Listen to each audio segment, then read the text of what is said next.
தெய்வத்தின் குரல் 6ஆம் பாகம். இதில் அடுத்த தலைப்பு அரசு போஷணை, இந்து மதமும் பிற மதங்களும். எல்லா மதங்களின் வளர்ச்சிக்காகவும் நம் நாட்டு அரசாங்கம் பொருட்செலவு மேற்கொள்ள வேண்டும் என கூறியது குறித்து ஒரு விஷயம் தெளிவுபடுத்த வேண்டும். இதனை இந்து மதம் தவிர்த்த மற்ற மதஸ்தர்களுக்கும் நடுநிலையிலிருந்து கவனித்து ஏற்க வேண்டும் என விரும்புகிறோம். அம்மதங்களில் முக்கியமாக உள்ள இரண்டின் வளர்ச்சிக்கு அரசாங்கத்திலிருந்து பொருளுதவி தேவைப்படாது எனும் அளவுக்கு அள்ளிச் சொரிந்து கொண்டே இருக்க அதற்கேயான ஸ்தாபனங்கள் இருப்பது உலகறிந்த உண்மை. ஸ்தாபன ரீதியில் அமைக்கப்பட்டவை அவை. ஒரு அரசாங்கம் போலவே செயற்படுபவை. முற்காலத்தில் அரசாங்க முறைமையே பிற நாடுகளிலும் தமது அரசை விஸ்தரிப்பதாக இருந்தது போல இன்றைக்கும் அம்மதங்கள் பிற மதத்தினரையும் தமதாக்கி அதை விஸ்தரிக்க பலவித உபாயங்களை கைக்கொண்டிருப்பதையும் உலகு அறியும்.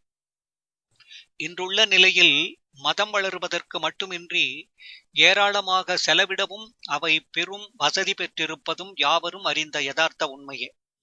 இத்தேசத்தின் மிகவும் பெரும்பாலான இந்து மதத்தவரே இங்கு மாறுபட்டு நிற்பவர். அவர்களது அவல நிலைக்கு ஒரு சிறிய எடுத்துக்காட்டு, பிற மதஸ்தர்கள் புது ஆலயங்கள் கட்டுவதற்கும் பழுதற்ற அவர்களது பழைய ஆலயங்களை புதுப்பிப்பதற்கும் நிதியத்திற்காக வேண்டுகோள் விளம்பரங்கள் செய்வதாக நாம் பார்ப்பதே இல்லை. இந்துக்கள் விஷயத்திலோ ஒரு சிறிய கோயிலுக்கும் கூட நீண்ட காலம் வேண்டுகோள் விடுப்பதையும் பார்க்கிறோம். ஸ்தாபனம், தனி மனிதர் என இருவகைப்பட்ட பக்கபலமும் இந்து மதத்திற்கு இல்லாததையே இது காட்டுகிறது. அடுத்தது, இந்து மதத்தின் நிறுவன அமைப்பு பணபலமும் ஆள்பலமும் இல்லாதது. ஸ்தாபன ரீதியில் மதத்தை கட்டி காப்பது என்பதை விட தனி மனிதர் ஒவ்வொருவரும் தமது தர்மப்படி மதானுஷ்டானங்களை செய்து அவர் தம் சொந்த வாழ்க்கையின் சக்தியாலேயே மதம் காக்கப்பட வேண்டும் என்பது ஆதி காலத்திலிருந்து இந்து மத கொள்கையாகவும் நடைமுறையாகவும் இருந்து வந்திருக்கிறது. 2500 வருடம் முன்பு அவ்வாறு அனுஷ்டானத்தாலேயே ஜீவிய உதாரணம் படைத்து மனதிற்கு உயிரூட்டியவர்களின் தொகை நலிவு கண்டபோதுதான் இங்கு இந்து மத தத்துவ சாஸ்திர அடிப்படையையே கொண்ட பௌத்தம் என்ற புது மதம் நிறுவப்பட்டது. அதுவோ ஸ்தாபன ரீதி காப்புக்கு முக்கியமான இடமளிப்பதாக உருவாக்கப்பட்டது. புத்தரிடம் சரண் புகுவதோடு சங்கம் என்ற பெயரில் மத பயிற்சி கொடுக்கவும் மத பிரச்சாரம் செய்யவும் அமைக்கப்பட்ட ஸ்தாபனத்திடம் சரண் புகுவதும் அதன் ஆதார கோட்பாடுகளில் ஒன்றாயிற்று. புது மதம் உருவாகி வளர வேண்டுமாயின் பழைய மதஸ்தரையே மதம் மாற்றினாலன்றி எவ்வாறு இயலும்? அவ்வாறே நடைபெற்றது. அந்த நிலையில்தான் ஸ்ரீ ஆதிசங்கராச்சாரிய சுவாமிகள் தோன்றி இனி இந்து மதத்திற்கும் ஸ்தாபன காப்பு ஏற்படுத்த வேண்டிய அவசியம் உண்டாக்கியுள்ளதென உணர்ந்து திருமடங்களை நிறுவலானார். பிற்பாடு இந்து மதத்திலேயே பிற மரபுகள் பிறந்த போதும் அவர்களுக்கும் இவ்வாறு ஸ்தாபனங்கள் நிறுவப்பட்டன. இன்றளவும் இந்த எல்லா மரபுகளின் திருமடங்களும் இயங்கி வருகின்றன. ஆயினும் அவற்றுக்கெல்லாம் பொது மதமாக பரந்த பாரத கண்டமெங்கனும் கோடானு கோடியர் தழுவியுள்ள இந்து மதத்திற்கான இரட்சணையை அளிக்க போதுமான திரவிய பலமோ ஆள்கட்டு என்ற பலமோ அவற்றுக்கு கிடையாது. மட தலைவரது அனுஷ்டான பலத்தாலும் அவர் ஜீவிய சக்தியுடன் உபதேச ரூபமாக செய்வதாலும் மதத்தை ரட்சிப்பதே சிலாக்கியம் என்றும் மடங்கள் திரவியங்கள் ஆள்கட்டு ஆகியவற்றில் மிதமின்றி பலம் பெற்றால் அது ஆத்மீக சூழ்நிலைக்கு குந்தகம் விளைவிக்கும் என்றும் நம் மத பெரியோர்கள் உணர்ந்திருந்ததாலேயே இவ்வாறு வரம்புக்கு கட்டுப்படுத்தி இருந்தது. அடுத்தது, மன்னர்களும் மக்களும் செய்த மத போஷணை. எனினும் மாமன்னர்களும் மக்களும் தாமாகவே நல்ல மனிதாபமுள்ளோராயிருந்ததால் அவர்கள் மூலமே பொருளாலும் ஆட்களாலும் காப்பளிப்பது என்னும் அம்சம் நல்லபடியாக நிறைவேறி இந்து மத போஷணை வெகு நீண்ட காலம் வரையில் நன்கு நடந்து வந்திருக்கிறது. முக்கியமாக ஆலய வழிபாடே ஒரு மத சமூகத்தினரிடம் மதத்தை காத்து கொடுப்பதாக இருக்கிறது. சமூகத்தினரை மதத்தால் காத்து கொடுப்பதும் முக்கியமாக ஆலய வழிபாடுதான். இவ்வாறு முக்கியத்துவம் பெற்ற இந்து மத ஆலயங்கள் நாடெங்கிலும் பரவியிருப்பதால் அவற்றுக்கு திருப்பணி செய்து அங்கு வழிபாடுகள் முறைப்படி நடக்கச் செய்தலே மதரட்சணைக்கு மையமாக இருந்ததும் இருப்பதும் ஆகும்.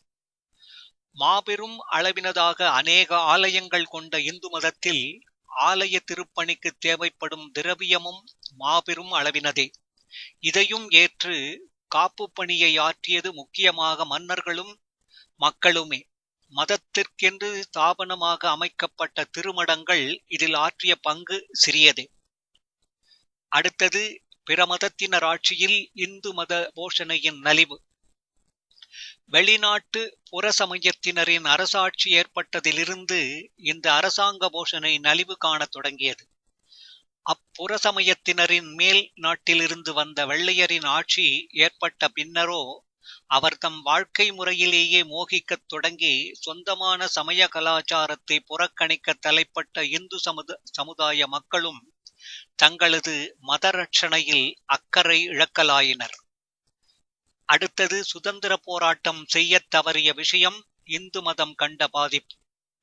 சுதந்திர போராட்டமும் கூட இந்த அம்சத்தில் மக்களை உரிய திசையில் திருப்பிவிட தவறிவிட்டது என்ற துரதிர்ஷ்டமான உண்மை கூறாமல் இருக்க இயலாது. இப்போராட்டத்தின் முக்கியமான தலைவர் மேல்நாட்டினரின் ஆட்சியை களைவதோடு கூட அல்லது அதனினும் முக்கியமாக அவர் தம் வாழ்முறையில் இந்தியர்களுக்கு ஏற்பட்ட மோகத்தையும் களைந்தெறிய வேண்டும் என்ற கொள்கை உடையவராயினும் ஏனைய போராட்ட தலைவர்களும் அவற்றை பின்பற்றிய ஏராளமான மக்களும் அதில் அவ்வளவாக கவனம் கொள்ளவில்லை. நாட்டை அந்நியரின் அரசியல் ஆளுகையிலிருந்து மீட்டெடுப்பதற்கென்றே முழு கவனமும் கொடுக்க வேண்டும் என்று அவர்கள் கருதியதால் மக்களின் மனப்பான்மையையும் வாழ்முறையையும் அந்நியவர்களின் வழிகளின் ஆளுகையிலிருந்து மீட்பதற்கு எந்த முயற்சியையும் செய்யப்படவில்லை. நாடு அந்நியர் ஆட்சியிலிருந்து அரசியல் சுதந்திரம் பெறும் போது அதில் உள்ள பிரஜைகள் இந்து மதம் மட்டுமின்றி எம்மதத்தினராயினும் ஏதோ ஒரு மதத்தின் மூலம் உள்ளுயர்வு பெற்றவர்களாக இருக்க வேண்டும் என்பதை கருதாது அரசியல் சுதந்திரத்திற்காக மட்டுமேதான் போராட்டம் நடத்தப்பட்டது. எனவே குறிப்பாக இந்து மதஸ்தர் மதாபிமானத்தில் பின்னடைவு காணும் நிலையே நீடித்து வந்தது. அந்நிலையில்தான் இறுதியாக சுதந்திரம் வந்திருப்பதும். இங்கு கவனத்திற்குரிய அம்சம் யாதெனில், இந்திய மக்களில் இந்துக்கள் மாத்திரம்தான் இவ்விதம் சுயமதாபிமானம் குன்றியது.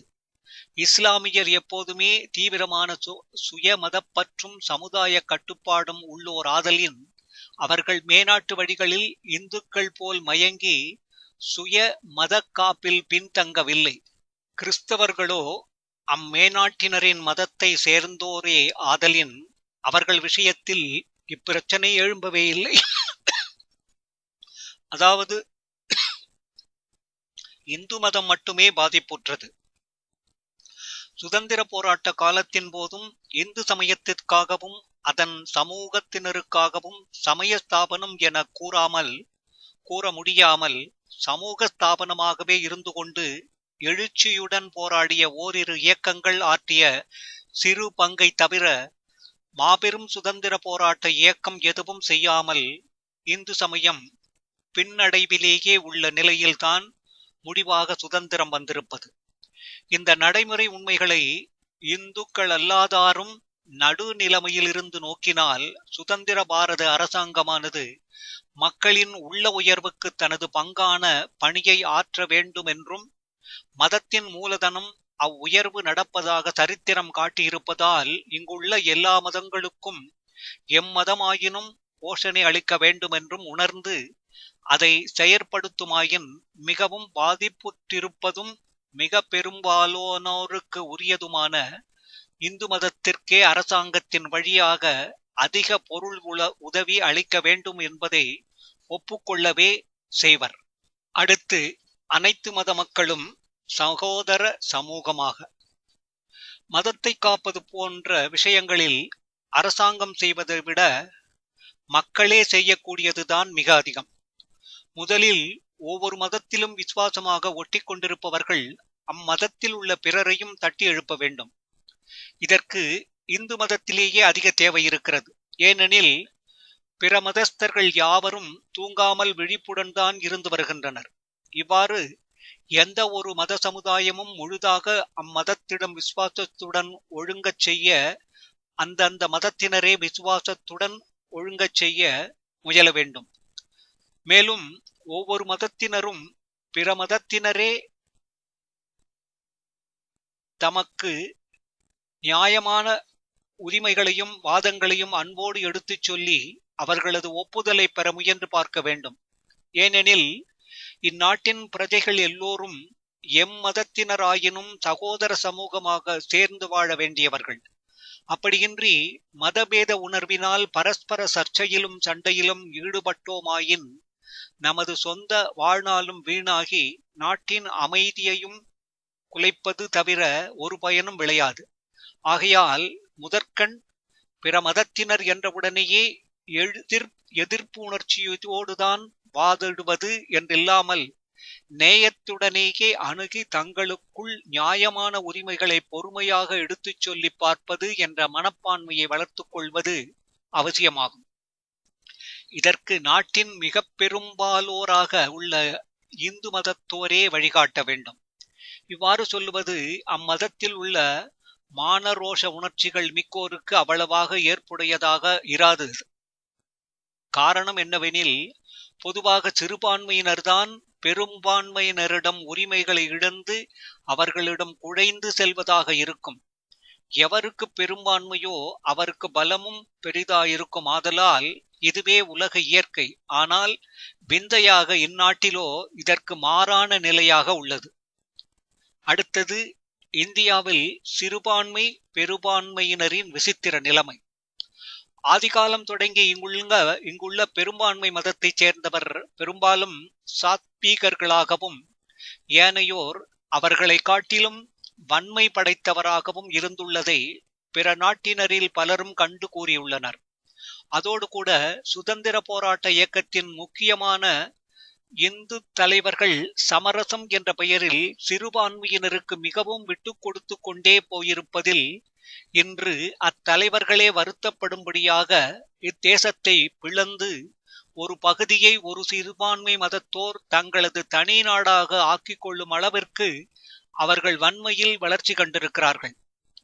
பெரும்பான்மை மதஸ்தோரோ தங்களது நியாயமான உரிமைகளுக்கு அரசாங்கத்திடம் மன்றாடவும் போராடவும் வேண்டிய விபரீதமான நிலை இந்நாட்டில் ஏற்பட்டுள்ளது.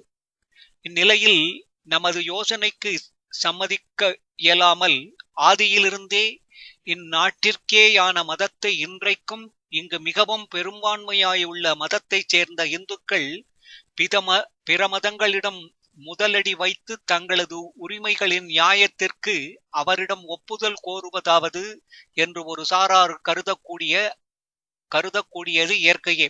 எனினும் நமது சீர்தூக்கி பார்த்த முடிவு யாதெனில், எவராயினும் எவரிடமாயினும் பிற காரணம் யாவற்றையும் ஒதுக்கி முதற்கண் அன்பால் பரஸ்பர நல்லிணக்கம் கொள்ள முயலுவதே நமக்கும் நல்லது, நாட்டிற்கும் நல்லது. அது பயன் தராத போதே பிற உபாயங்களை மேற்கொள்ள வேண்டும். தேவையாயின் அப்போது அதனை வலியுறவே செய்யலாம். இங்கு கூற விரும்பியது, மத வளர்ச்சிக்கு அரசாங்க உதவி பெற முடியுமாயின் அப்போது இந்து மதத்திற்கே அதில் அதிகமான பங்கு அளிக்கப்பட வேண்டும் என்பதன் நியாயத்தை பிறருக்கு அன்புடன் எடுத்துச் சொல்லி அவர்களது சம்மதத்தை பெற முயல வேண்டும் என்பதுதான். எனினும் அரசாங்கம் எல்லா மதங்களையும் ஒன்று போலவே கருத வேண்டும். ஆதலால் அதை காட்ட பிற மதங்களுக்கும் அன்பின் அடையாளமான டோக்கன் என்பது போல திரவிய சகாயம் செய்ய வேண்டுவதே.